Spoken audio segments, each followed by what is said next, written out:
Okay, so now I would like to start with maybe a quick demo. Okay, hopefully it's going to work. I haven't really launched this Parallel desktop application on my Mac for about 6 years. So hopefully it's going to work. Yeah. I tried that very briefly on Friday, so hopefully it's going to work. Okay, just to give you some idea. For those of you who might be thinking about model checking, I just want to show you some idea, okay? And what I would expect you to do if you do model checking, okay? And one of the tool I suggested in the list is called PAT. PAT stands for Process Analysis Toolkit. Any one of you looking into PAT? Any one of you? Actually, you might be amazed. This tool is actually quite robust. Maybe not from the version I installed. That's about 5 or 6 years ago. Maybe they have improved. I'll give you some idea. Okay, so the greatest advantage for, I'm not too sure why I need that, but I'll just do it. The advantage for model checking tool is they actually support automation, right? I'll just show you what I meant by that. That's the problem when you don't launch it for 5 years. But let me see if I can just launch the program. Let me try one more time.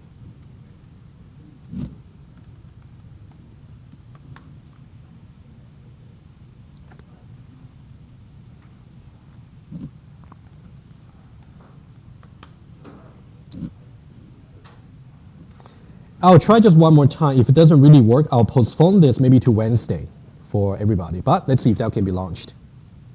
Okay, good. Okay, it's good.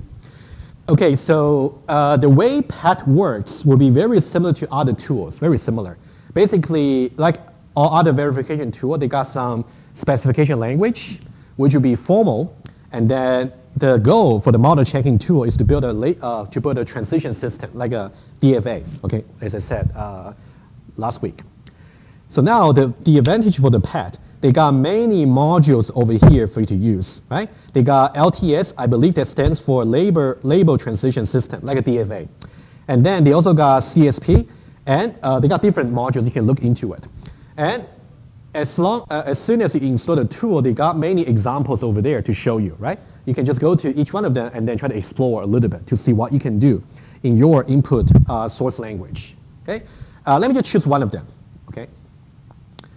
Let's say I choose, doesn't matter which I choose. Let's say parcels, for example.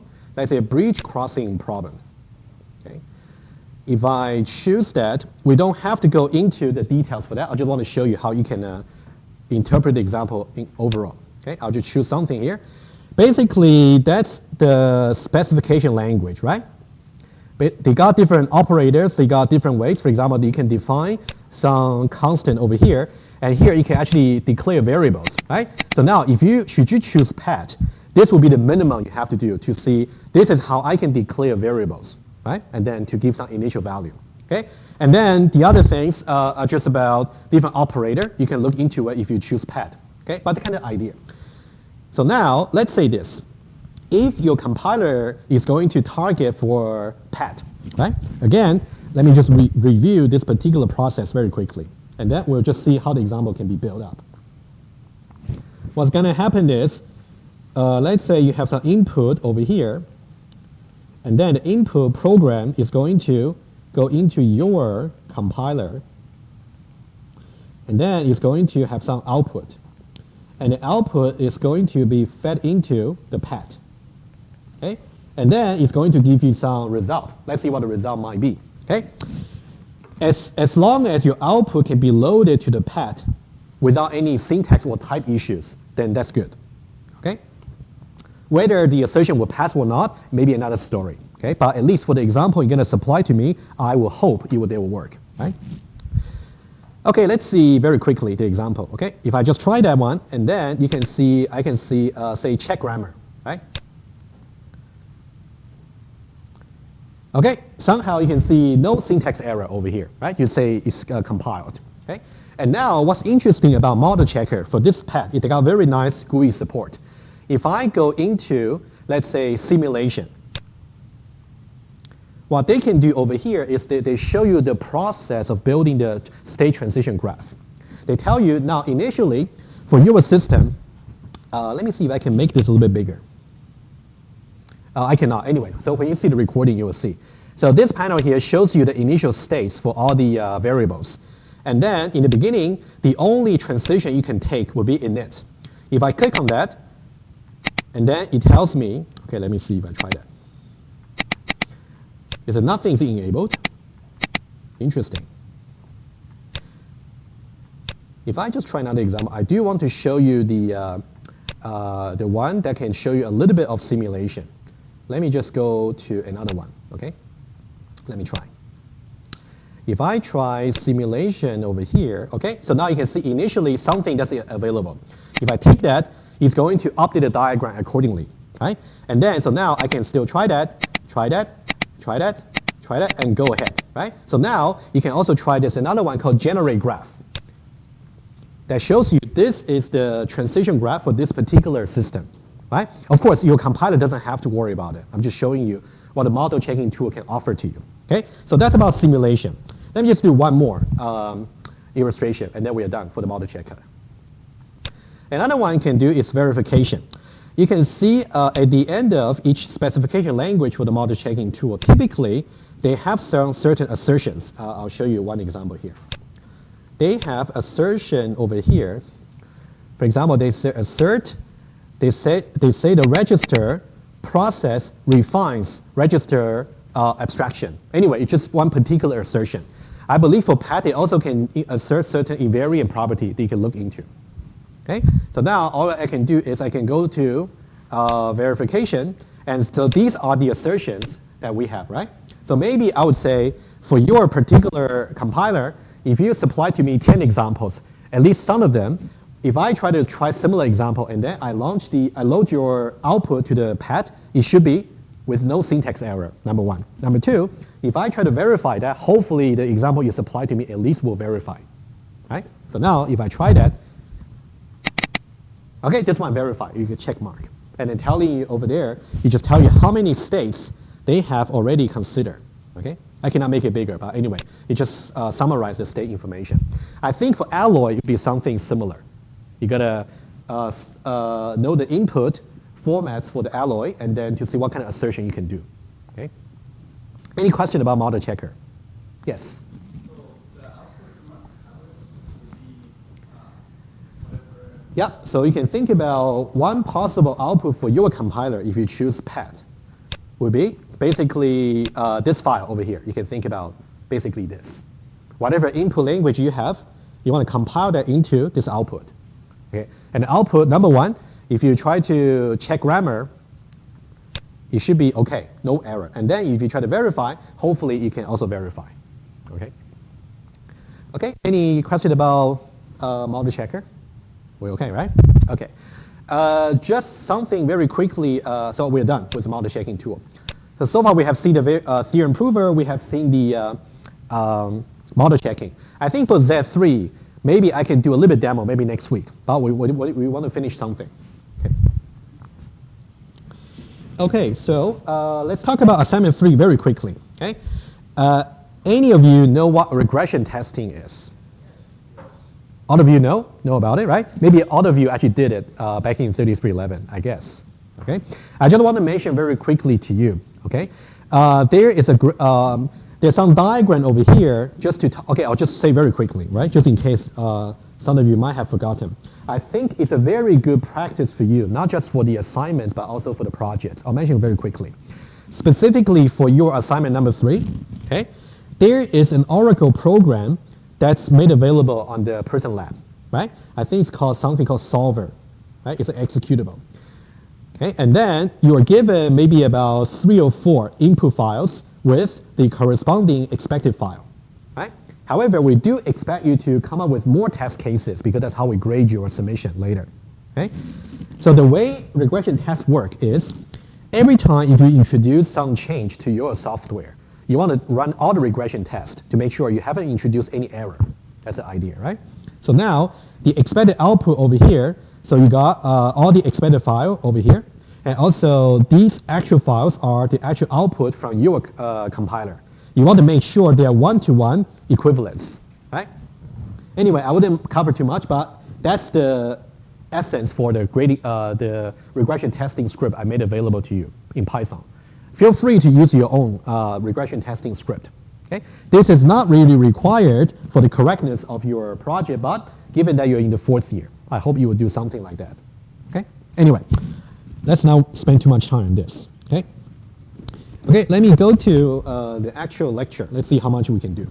Maybe a little bit. Okay, last time we started the topic about bottom-up parsing, right? What we ended up with is by saying, by doing the bottom-up parsing, if you do one particular execution, it's going to find the rightmost derivation in a reverse order. So we gave you some intuition on a diagram last time, but we're going to see a little bit more concrete example as we go today. Okay, we're going to see some easy example first, and then we'll see the algorithm. Okay, there's one particular implementation we want to consider for the bottom-up parsing. It's called table-driven LR1. Anybody remember what LR1 stands for? LR1. Left to right? Rightmost derivation, exactly. And with what look-ahead symbol, right? Exactly. Very good. Okay. Okay. So now, okay, exactly. Very good. And the textbook also mentioned a property called LR1 property. Okay. They state it in an informal way, but I'll just mention that to you, just for your knowledge, right? So we say that given a particular language that's context-free. Oh, question.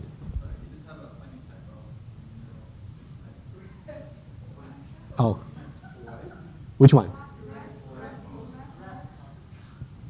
Oh, I see. Oh, I see. Okay. Oh, interesting. Yeah, that's definitely ambiguous, right?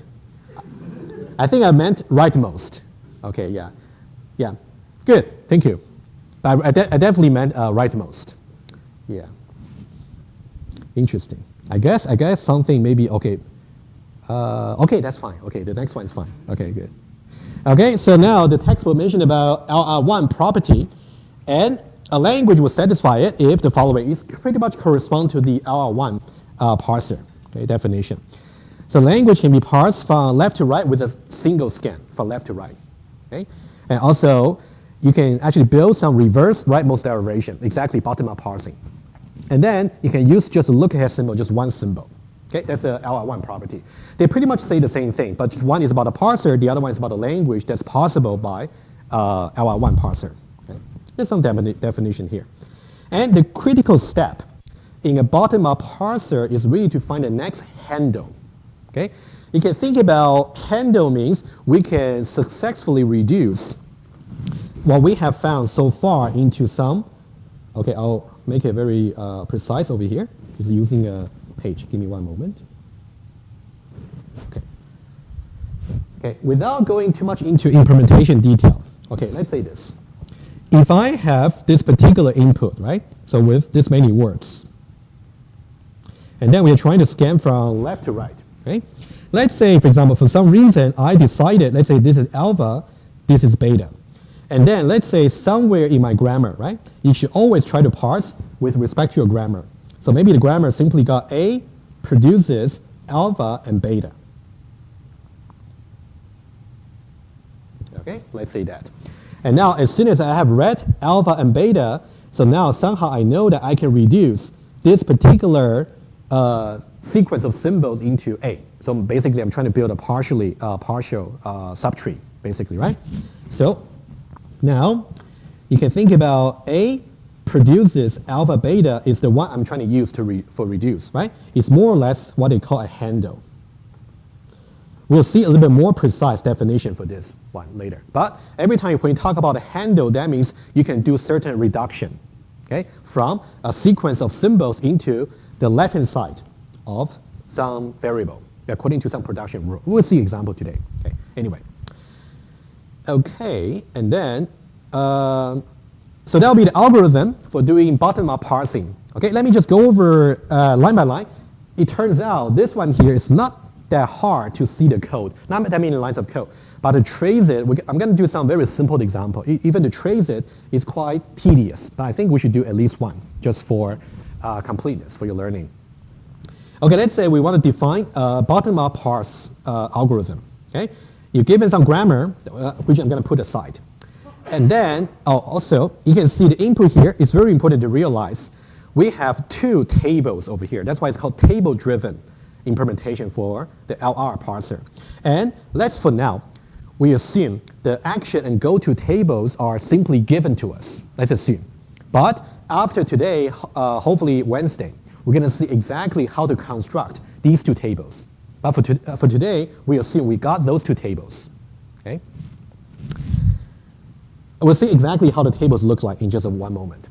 And then the procedure goes like this. I'll just go over line by line very quickly, just get some idea. And we're going to use, deliberately choose a similar name in the, as we saw in the top-down parsing.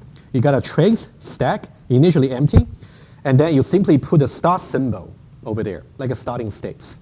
And then you're going to use the next word to fit in, the input from left to right. Okay? And then we're going to run basically conceptually infinite loop. As soon as we know either we succeed or fail, we're going to exit from there, basically, right? Okay, you're going to somehow update the states from the top of the stack. We'll trace in just one moment, but let's just see what's there. And then we got our action. So now, this particular assignment here is going to tell us we should go to the action table. Oh, how about we look at the action table very quickly? The action table looks like this. Some just got this from the textbook. They kind of put the two tables together. So when you, I'll just try to help you read it quickly. Okay. So you can think about the column for both tables. You have the states from 0 until 11. So we got 12 states somehow. This is just given. We're going to see how exactly you can construct such table next time. So you got a table called action table. You got another one called go-to table. Okay. Action table would be usually consulted first. You can see the one we saw was to say the action would just be having the states and word. So for example, given this particular states, if the current word is EOF, I know that I'm succeeding. I should be accepting. ACC means accepts. Okay. On the other hand, if I'm now in state number 0 and then I'm reading EOF, so empty simply means undefined, error, just implicitly. We just didn't say error here. Okay. And then you will see some funny prefix over here. One is called S, the other one is called R.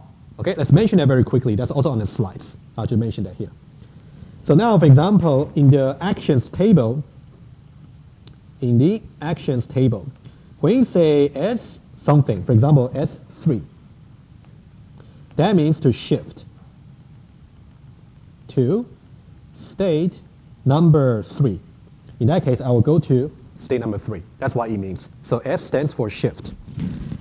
On the other hand, you will also see another prefix over here, for example, called R.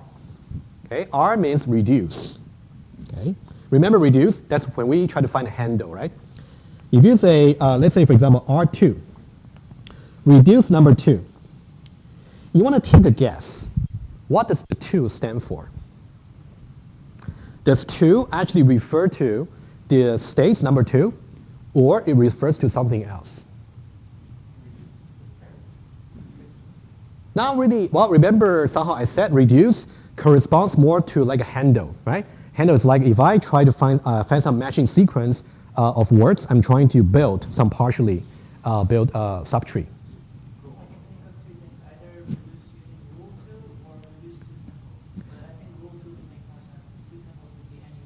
True. Yeah. So I think the 2 over here is very specific to the example we are talking about. Okay. Let me just say that. Okay. So for shift, it's always talk about the state number here. The number here is talking about the state, right? Now when you say reduce 2, it's saying that I want to apply this particular production rule. Whatever I've seen so far matches this guy here, and then I want to reduce them to the left-hand side. Okay? That means reduce to the left-hand side of rule number 2. Shift and reduce. Again, if you already got a table, you simply just follow the algorithm faithfully. But we're going to just trace one simple example. Excuse me, one simple example.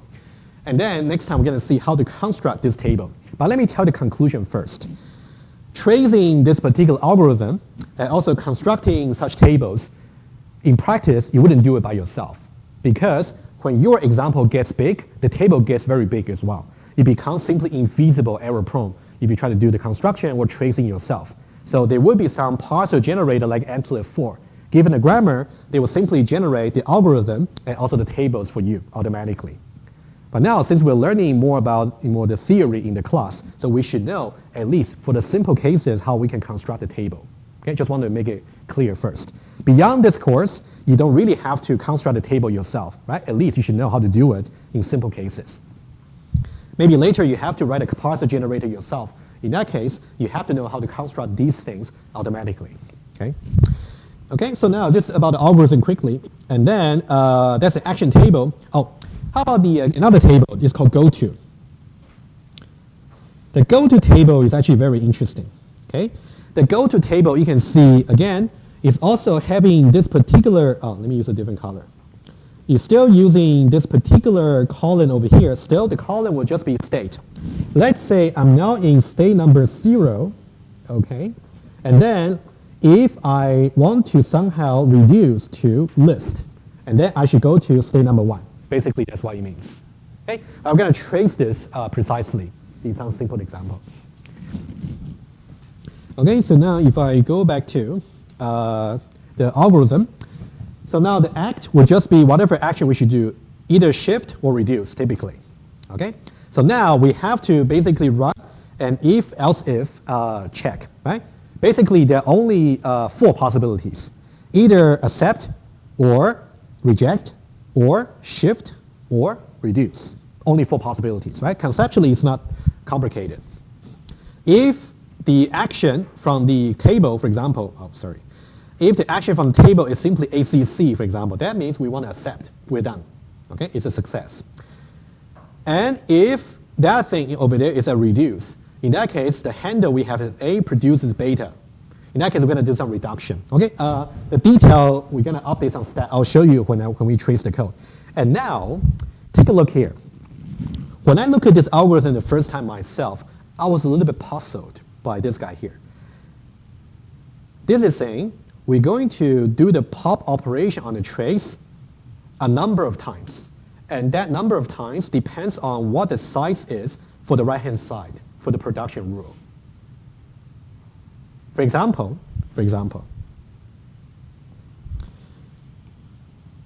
if this is a production I'm applying, let's say AB, for example, right? That one is suggesting when I do trace.pop, I'm going to pop for, what's the size of AB, the right-hand side? 2, right? 2 symbols, basically, right? So that means it should be 4 times. Every time you want to do some reduction there, and when you want to operate on the stack accordingly using the pop, you have to pop this many times, okay? Keep that in mind, and then we'll see exactly why in just a moment. For those of you who might be curious about this intuitively, it's because every time when we push some things to the stack, not only that we try to push symbol, for every symbol we try to push, we also push some corresponding states. So it's more like a pair. Okay, thinking that way. Okay, that's why it should be a unit of 2. We'll see exactly how that works. And then you're going to update the states, and then you're going to do push and etc. Right? And you also refer to the Goto table. Okay, you only refer to the Goto table when you actually got a reduce operation. Okay, that's the only place. Okay, and there will be another 2 possibilities. And if the action is I want to shift to a particular state, I. It can be 1, can be 2, can be 3, right? In that case, I'll simply just update the stack accordingly. And then, in the case of the shift, I need to read the next input. But in the case of reduce, I don't really read the next input. Okay, we'll see exactly how things work. And otherwise, we fail, right? So you can see conceptually, this particular bottom-up parsing algorithm is not that complicated. You only got 4 cases to handle. As soon as you decide you actually succeed or fail, you just exit from the loop. So it will be just, it wouldn't be looping forever. Okay, that's not our concern for this particular part. Okay, so now any question, abstractly speaking, any question? Okay, let's trace it, which is important. Okay, so now let's do the first one here. Okay, let me just tell you the grammar we're going to consider as a running example. I just use the same from the textbook. Let's say this is our grammar. Okay, you will be amazed, even for a simple example like this, you're actually tracing even a very simple string. it will take quite a bit of tracing efforts, but it's worth doing. Okay, why don't you take a look at the grammar quickly? Can you see what it is doing, I hope? Basically just trying to get nested parentheses, right? Okay, good. Just get an idea. It's very close to what we did when we reviewed the context-free grammar. You can specify in a slightly different way. So we got go, produce, okay, anyway, you just look at that, okay? Okay, and then, and that's a table we just went through. We're gonna see exactly how to use them in just a moment. And again, the textbook simply collapsed the two tables together. You can think about there are two tables over here, right? Action and also go to. And then we have, again, whenever you have the S operation, it means shift to a particular state. When you got the R operation, it means reduce to left-hand side of some production, number J. Okay, for example, number 5. Okay, how you actually construct the table, Wednesday. Okay, okay, let's see the first one. You would think this will be very easy to parse, right? But we're gonna try. Okay. The way the textbook gave you a solution for that, okay, this one is from textbook, okay? This is how they show you the complete history of tracing the algorithm. Okay, don't worry, I'm gonna do it from scratch, just for the first one, okay? Let's see how we can do it, okay? Okay. If you don't mind, just in case I make any terrible mistake, I'm gonna have the solution aside on me, right? Just in case I make any mistake, hopefully not. Okay, good. But I'm going to follow basically faithfully what the algorithm wants me to do. I'll try. Okay, keep going there. Okay, now let's say, okay, so everything we have seen already, that's the grammar. Given this particular grammar, we will generate somehow, accordingly, the action table and also the go-to table. So these are the two tables that will be constructed automatically or manually. Okay, for our purpose for the exam, you have to know how to do it manually for the exam. Okay, but don't maybe I don't think the assignment you should worry about it. Right, I'll come up with more interesting assignment 4 for you. Okay, and for the that's the algorithm we look at. We're gonna trace it. Okay, let's do it. Okay, quickly, and you can help me out if I've got any mistake. Okay, the way I'm gonna trace it is slightly different from the format from the textbook. The textbook is the final format. Okay, but now let me do it from scratch. Aside, I'm going to keep track of the word I'm now currently looking at, and also the states, and also the action. Okay, so these are the 3 things I'm going to look at. And then I'm also going to put the stack over here. Okay, and the stack is called trace. Okay, let's do it. First of all, initialize empty stack. Okay, that's empty. And then the only thing we put in the beginning is the starting states, which is 0 in the table. Okay, so 0. And then the word over here is going to be the next word. You can think about this guy here from left to right. So the word will just be left parenthesis. That's the initialization. Okay, and then we're now going into the loop. We're going to keep looping until we are done with either with a success or failure. Okay, let's do it. And for now, what will be the states? State will just be noticed as top rather than pop. I actually made a typo, so I realized it's kind of going to work. So it should be top. Okay. So now the top of the stack should be the states. In this case, it would be 0. Okay. So we still remain on the top. The action we're going to get. Okay, let's try. That's the first time we look up the table. The action will be go to the action table. The state will be 0, right? And the word will be this particular symbol here. So now action will be S3. What does that mean, S3? Shift to state number 3. Very good. Okay, but we'll do that in a moment. Let's follow faithfully the algorithm. So now we're going to check. The action itself is S3. It's not accept. We agree? It's not. So that means this particular guy is not going to be satisfied, so we bypass. And then it's also not reduced, so we also bypass. So the only place we're going to execute will be else if it's going to be a shift, right? Shift 3. You can think about I over here is 3. So now we're going to say trace is going to push. You can see it's a pair of push operation. So now I want you to remember recall this particular line. I said 2 times beta. It has something to do with it later when we do the reduce. Okay, I want to remind you quickly.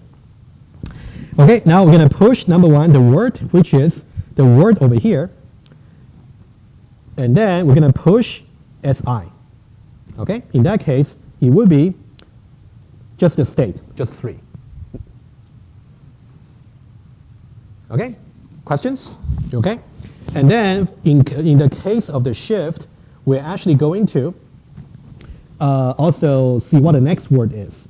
In that case, the word is going to be updated rather than opening parentheses. Let's go to the next one. Okay, it's going to be this one here. Let me use a different color for you, so that may be more obvious. It's going to be this one here, green. And green. Is green okay? Okay, I'll just want to make here. Unless you prefer pink. That's fine. That's fine. Doesn't matter. Okay, so now that's the very first shift operation we will do, right? So far. And notice that I would rather just give you a little bit annotation here. These 2 things, symbol and also the state number, they go together. Later on, when we pop them off, when we want to reduce, we need to pop them off together. Okay, they should go in pairs. Okay. Okay, so now what we will do is let's go back to the beginning of the loop. If we go back to the beginning of the loop over here, so now what will be the states? 3. You'll be the top of the stack, right? Good. So now it's going to be the top of the stack. So now state will be actually 3 over here. And now what about the action? Let's see. So now currently we are in state number 3, and then the word is the green one, the closing parenthesis. Okay, so that means the action we should do is S7, another shift. Okay, so because so far what we have read is not enough in order to reduce, not yet. Okay, so hopefully you get a little bit flavor about how to do it. Okay, so now it's S7, so now that means we're going to bypass this, we're going to bypass that, so we're going to go into else if again, right? So now the J we have is 7. Okay, different color, right? And now what should we push onto the stack? Closing parenthesis, right, the word, and also 7. Okay, and then the word is going to be, basically we're reaching the end of the input, so something I forgot to mention. EOF, exactly, so conceptually. Okay, EOF over here. So now you can think about, now the word is now going to be EOF. Okay, that's the stack we have. And now you can think about this guy here is also go in pairs. Okay? Okay, having done this, let's go back to the loop again. Maybe we are ready to do some reduce. So now what will be the states? The states will be 7, agree? The state will now be 7. Okay? And then what will be the action? So now in state number 7, and we got EOF. We got R5. So this is the very first reduce operation we have to do. Okay, so far? Okay? Reduce is going to be more fun than shift. Let's see. Okay, let's be careful. Please correct me if I got any error, right? Okay, so now let's see R5. R5 simply means I'm going to consider this particular production rule, which is, I'll write it down in pink. How about I put it here? So that means I'm going to consider pair produces parenthesis. That's what I'm going to consider, okay? And now, because it's going to be R5, so we know that it's going to bypass the accept. It's actually going to now execute this particular else if branch, right? Okay? So now it's going to reduce, and A will be pair. Beta over here will be this. Okay? All right, good. And now, hopefully you can see a little bit more reasonable why we want to pop up 2 times of the beta, right? So now, how many symbols should we pop off from the stack? 4? Okay, simply because you can see the size over here, the size of this guy here is simply just 2. So we should get rid of 1, 2, 3, and 4, all the 4 symbols, in order to say this particular guy can be reduced to a pair. That's basically what we're doing. Let me finish this step, and then I'll take a question. Otherwise, I might just forgot how I should resume. Okay. Okay. Once we have pop off all the 4 symbols for this particular parenthesis, right? The pair. And then what we will do is, well, what about the states? What should be the states?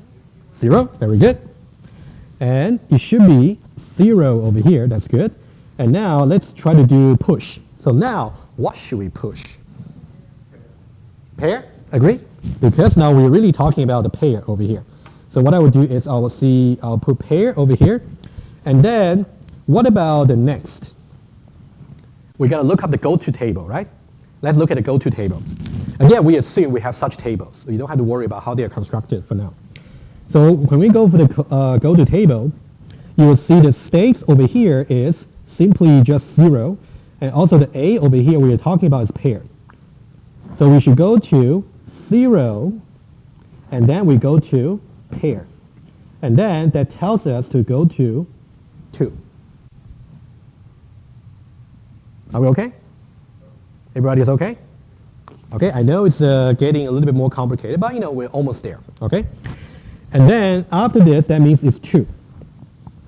So that means over here, the next will be 2. And then I'm going to push the next, which will be pair and 2. Okay, so far I'm doing the right thing. So far, I can just verify with the solution.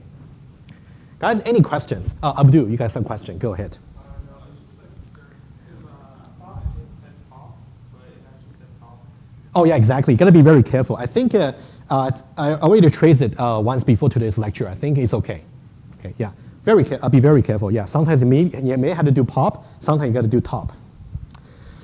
Okay, so after this particular iteration over here, so let's do maybe a final one. How about let's use orange. So I'm gonna hit this particular while loop for the hopefully final time, maybe. So now what I will do is, now what will be the states? 2, good. State would be 2 over here. And what about the action over here? So that means we'll go to, basically state would be 2, and the word will be EOF, right? So 2 with EOF. We'll go to R3, yet another reduce.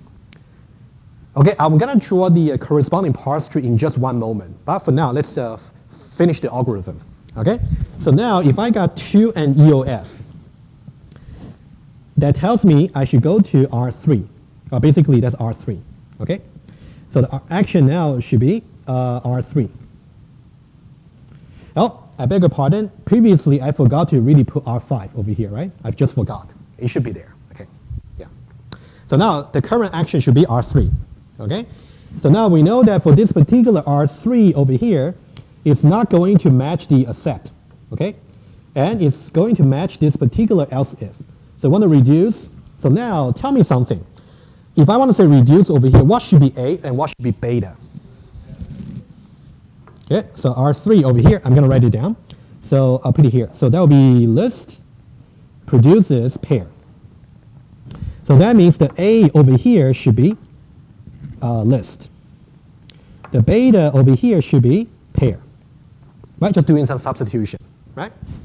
And then, how many times should I pop? Huh? Twice, right? Yeah, so notice that cardinality of pair should be 1, not 4. Okay, it's a variable, so you don't count the number of characters just in case, right? Okay, so now I'll pop off twice. Okay, twice, and then what should be the states right now? 0, go back to 0. So that means state will just be 0 over here. And now we're going to push something, right? What should we push? We want to push A, which is list. Thank you.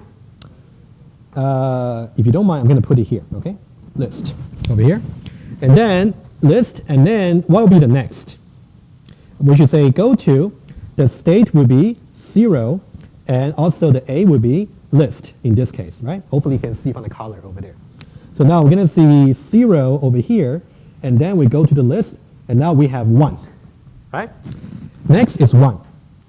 And now if you go for trace.push, and then you're going to push 1. So we got list and 1. That seems to be at the end of the iteration, right? Let's go back to the beginning of the loop. I'm running out of color. Purple, how about that? That's too bad, right? Okay, let's say we go back here. Okay, purple, okay? So now, what will be the steps? 1. Thank you. And then, what will be the action? Aha, you can see 1 here, and then the word is EOF. Now we got accept, right? So now we're going to satisfy this, and then we're done. If you ever want to be a teacher, this will be the minimum requirements. How about that? Maybe not the minimum, I guess. Okay. Anyway, guys, any question, first of all, before I give you some insight into the tracing? Ashkan. In your comments before you started tracing it, you kind of suggest that you would potentially have to do this on the exam. Not really for the complete tracing. I will be a little bit more precise since we're going to have some review sessions during the exam period. I'll be more precise about what I might expect you to do. Apparently, how about this? Okay, one possible way I'll be very precise about what I expect from you if I ever want you to trace it. Let me go over this. It's good that you ask. For example, you can see the way I did it. I just want to do it, from scratch, so you will see exactly how things will go. Another way I may want you to format your tracing is like this. Okay, so you can think. Let's go over very quickly. So this corresponds to exactly how I did it in the iPad page, right? It's basically also like a table over here. Let me just go over. That's from the textbook. It's quite nice. So one column there is simply show the iteration. Initially, you have the word being this, and also the content of the step will just contain 0. And then you just go build up from left to right, right? And then also you talk about whether there's any reduced operation for handle. In this case, no. And also what action there are, right? Basically lay out every possible change that might happen for each iteration. And then you say, for iteration number 1, what's going to happen? For iteration number 2, what's going to happen? My question wasn't, I wasn't going to ask about the revision. I was going to ask, are we going to get the algorithm? Are you going to get the algorithm? Yeah, do we have to memorize the algorithm? Yeah, actually, I think to be fair, I think if I ever ask you to trace any particular algorithm, I'll give you the algorithm. Yes, yes. Yeah, maybe that's your question. Because, intuitively you can understand what it does in the future. Yes. Memorize every line. I absolutely agree. You'll forget sometimes. I absolutely agree. Yes. And I think you might be interested in knowing about this too, right? Because I simply give you the algorithm and ask you to trace it. You wouldn't know what the format it should be, right? So I think this would be a nice format. Mm. Important as well, but I'm concerned. Yes. No, you don't memorize. You don't memorize. You memorize something that's important, but memorizing algorithm, I can tell absolutely no. Hopefully that make you feel better. Yeah. Good. Mahu, question. You okay? Yeah. Okay. But I think what I just demonstrated to you, I think that's important, at least to see how the algorithm works, right? And I would suggest as an exercise for you, there's another input that's slightly more complicated. First of all, would you think this would be part of the language? Yes. Good. It's properly nested, right? So now, if I ask you to trace it, given the algorithm and given the formats, how many iterations do we need? 50. It's just guessing, right? 50, yeah. I'm just guessing. Oh, less than 50. Less than 50. Less than that. I would say within a B4 paper, it should be doable. Letter size paper, it should be doable. How about that? Okay. No, it's actually maybe more than what you think. I wouldn't give you such complexity in the exam, don't worry. If I ever want to give something to you, it might be between this and the previous one. Huh? Oh no, here you can see the 12 means 12 iteration, right? That's too much, unless I only give you 2 questions on the exam, right? Yeah, I'll give you exercise, don't worry. I'll give you exercise, okay? But guys, I would suggest for this particular algorithm, why don't you try for this one here? I know it's long, but you wouldn't really want me to trace it together with you in the class. That'll take one single lecture, that's a waste of time. But I think doing the previous one without any mistake, I'm glad, already gave you some idea, right? So this will be exercise for you. Okay, there's another one there, which I will also leave. I would say do this exercise first. So for this one here, the input string looks like this. It's, well, would it be acceptable or reject? Reject, right? Okay, I would say try this one first. This one's much easier. You will only take a few iterations to get it rejected. Of course, if you just follow faithfully the action and go to table, you actually get there. Okay? And for this one here, again, solution comes from the textbook, but I think it's a nice format, right? Only that. At least try this one. Okay? Good. Okay, so now that's about the algorithm over here, but there's a very, very big assumption we make. Yes? One question. I don't know if you do you know if there's something in the parsing in general? I think it's interesting. Let me give a try for now. Okay. According to the definition for the two algorithms, I would say they are more or less the same. Okay, more or less. Oh, interesting. So in this case, there will be no backtracking. You mean for the bottom up, right? So there will be no backtracking in this case, regardless of the grammar. So given that the action table and also the go-to table are constructed properly, you wouldn't have any backtracking. Constructing those tables are the difficult part. Let's do it at the end. Yes, yes. So don't leave just yet. Yeah, at the end. Yeah, we got about 5 minutes. Okay. Okay. Okay. Back to your question. You know what? How about I prepare some page in the beginning of Wednesday to actually talk about it. So the question was, how do you compare the efficiency for top-down parsing, assuming that it's backtrack free?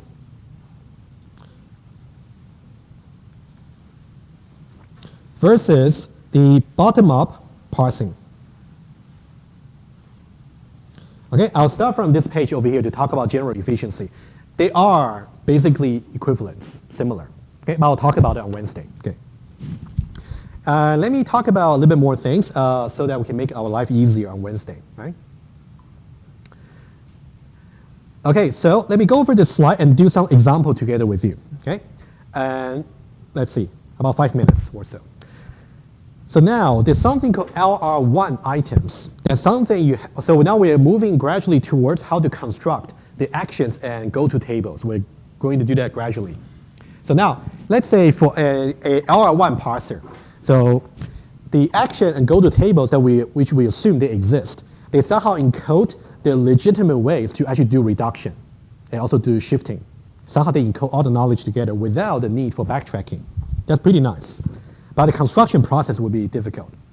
Okay, so it's really for finding handles, right? For finding reductions, basically. So now, the particular implementation we're talking about is called table-driven, right? And then what we want to do is the table construction algorithm, which we'll talk about in detail on Wednesday. So now they're going to represent each potential handle. When I say potential, which means the reduction may or may not be taken, right? Okay, we'll see. So now it's called LR1 item. This is a specific term. So there are 3 cases for the LR1 item. Let's just go over a little bit theory, and then we'll do one example, which can be, let's take a look here, okay? So what do you see? Lots of symbols, I agree, okay? First of all, would you agree we see, you know what? Let me just write it down. Look at that, pause that for a moment, and then I say there's a special word for this term. Item is called possibility. Possibility item. There are another 2, okay? Before let me just write it down on the iPad and then I'll switch. Give me one moment.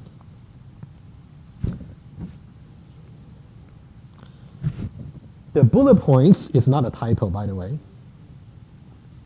It is there for a reason.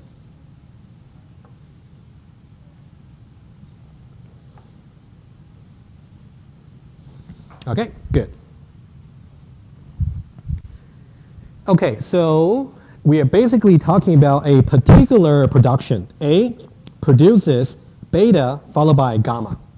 Okay, and this A here is for whatever context that we are talking about, A should be following.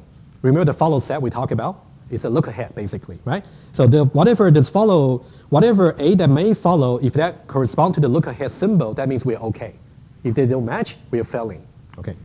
So now this particular bullet point is very interesting. Okay. It is saying that in the current context, we decide it would be okay to look for finding a production, looking for a reduction on A. In order to find a reduction on A, what do? We should really find to match beta first. And then we try to find to match gamma first, gamma second. And then to make sure whatever look ahead symbol will match the current look ahead. Then we are done. Okay? So now, how many possible ways can you put the bullet points? Oh, by the way, this is a very general form, right? You say any variable produces the first term followed by the remaining term, right? Well, a gamma itself can be, of course, can be composite as well. Just say this. How many places can I put the bullet points? Okay, let's say this. So this, you can think about, this tells me the current position for the consideration of the parser, right? If I can somehow successfully find out the match for beta from the input stream, from the scanner. In that case, I will definitely move. I still got beta and gamma, and then I might just move my bullet points over here. So that tells me, so far, I have progressed from this state into this particular state. What's the difference? You can think about this is the initial, where I'm trying to match, my goal is to reduce to A. In order to do it, I need to match beta first, and this is exactly what I have achieved. And what's left? I still need to match gamma, okay? And then there might be another symbol. I'll just put A here, but A here does not have to be the A here. You just say A for now, just a symbol, look ahead symbol. Okay, so now, what else? Can I put the bullet point somewhere else? I have a question. Oh, you mean about this? Yeah, go ahead. So is A another rule for A capital A, or is A? Oh, they're the same rule. So you can think about, we're basically talking about the same production rule. We're talking about A produces beta gamma. We're also talking about A produces beta gamma. So what's really changing is the bullet points. It indicates the progress of the parser. So the small a is part of the beta gamma rule, or is it? You can think about, we'll see a little bit more detail next time. You can think about the A is basically what can actually follow A legitimately. Okay, yes, question. Gamma is pretty much a set of variables terminals, right? You can think about gamma as like whatever postfix we have. But let's say if you only got two, how about if you only got 2 turns for your production rule? In that case, you got exactly 3 positions you can put a bullet point. And I'm still leaving out one possibility. What is that? So be the size of beta and gamma. Yes, exactly. Oh, that's good. So the number of positions you can put will depends on how many turns you have, right? Make sense? Good. That's very important insight to generating all the LR1 items. Okay. How about I just do one more, and then there's one more thing I want to talk about off the recording. Okay. All right. One more thing, and then we'll carry out from here next time. If I got the same production rule, okay, you can see now I can put a bullet point over here, and also the follow symbol, right? So now, this one tells me that basically I have already matched beta, I have already matched gamma. If the look ahead symbol, like a current word right now, matches the follow of A, then I'm done for this particular reduction. Okay, but we'll talk a little bit more in details about how to do these things over here. Okay, now let me